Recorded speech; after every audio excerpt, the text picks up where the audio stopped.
Do you guys ever wonder how a country goes bankrupt while still sitting on the biggest pile of silver on earth? I mean seriously, in 1545 Spain found a mountain made up of almost entirely of silver, the largest silver deposit in human history. 40 years later, Spain was bankrupt, then bankrupt again and again, 13 times, a record nobody's broken since. Here's the part I couldn't work out. The mine never ran out, it kept producing for another 200 years. The money was still arriving and the country went broke anyway.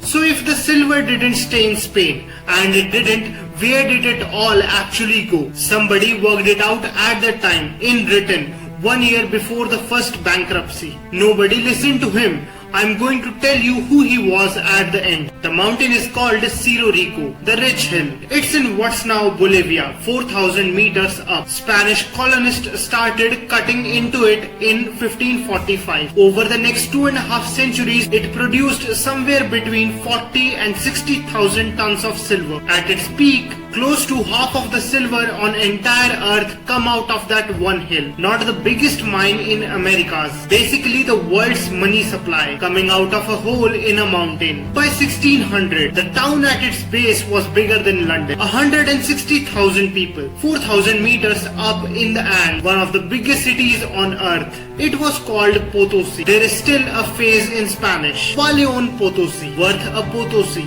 It means worth a fortune beyond counting. So hold those two things next to each other. The richest thing anybody has ever found. And within 12 years of Philip II taking the throne, his government stopped paying his debts twice. 1556, Philip II becomes king. The silver's at full volume. 1557, he defaults. 1560, again. 1575, again. 1596, again. 4 bankruptcies in one region. At the exact peak of the greatest resources windfall in human history.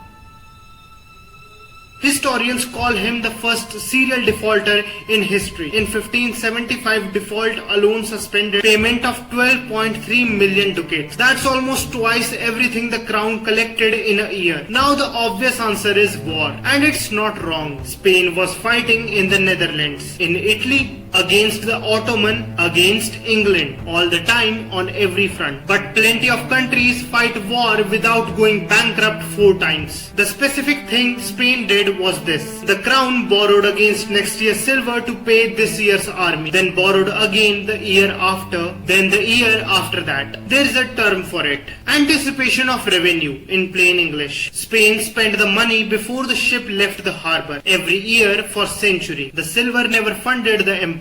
It funded the borrowing, and the borrowing funded the empire. Way more fragile, and somebody was paying for it on the other side of the ocean. There's a number attached to that. You have almost certainly seen it. It's wrong. Spain ran a forced labor system called the Mita. Indigenous communities had to send a fixed number of men to the mountain. They worked the shifts, they worked the mercury refining, which is a slow kind of killing. The number you will see almost everywhere is 8 million dead. The number isn't supported. It comes from a popular account, not from the historians who actually study this. A lot of them rejected it outright. The carefully scholarly estimate put the death directly tied to the mining and the mercury at well over 1 million across 260 years.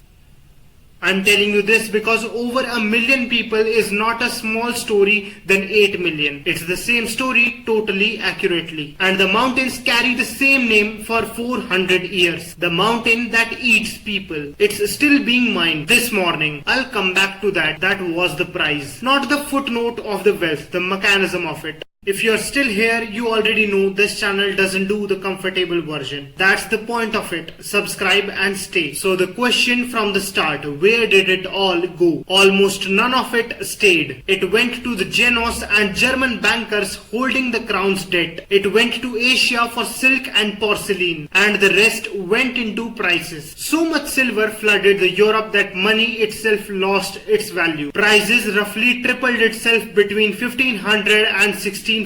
Spanish workers needed more to eat. Spanish goods cost more than Dutch or English goods. So nobody bought Spanish goods. Spanish manufacturing collapsed. The richest country on earth became an importer of things it could no longer make. Which bring me back to the man nobody listened to. In 1556, 1 year before the first bankruptcy, a Spanish priest called Martin published a short book. He'd noticed that prices in Spain were higher than prices in France, and he worked out why. Money is worth more where it's scarce. Flood a country with silver and you didn't make it rich. You make its money worth less.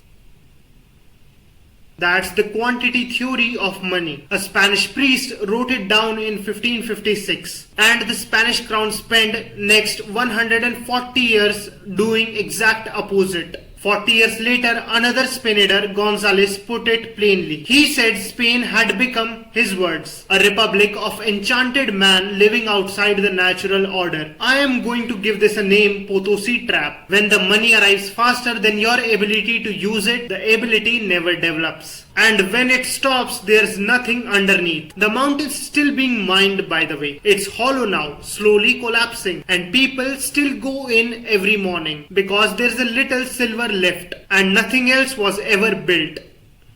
It's 4:30 in the morning where I am. The house is silent. I have no advantages worth listing. And after all of this, I have started to think that might not be the disadvantage I assumed.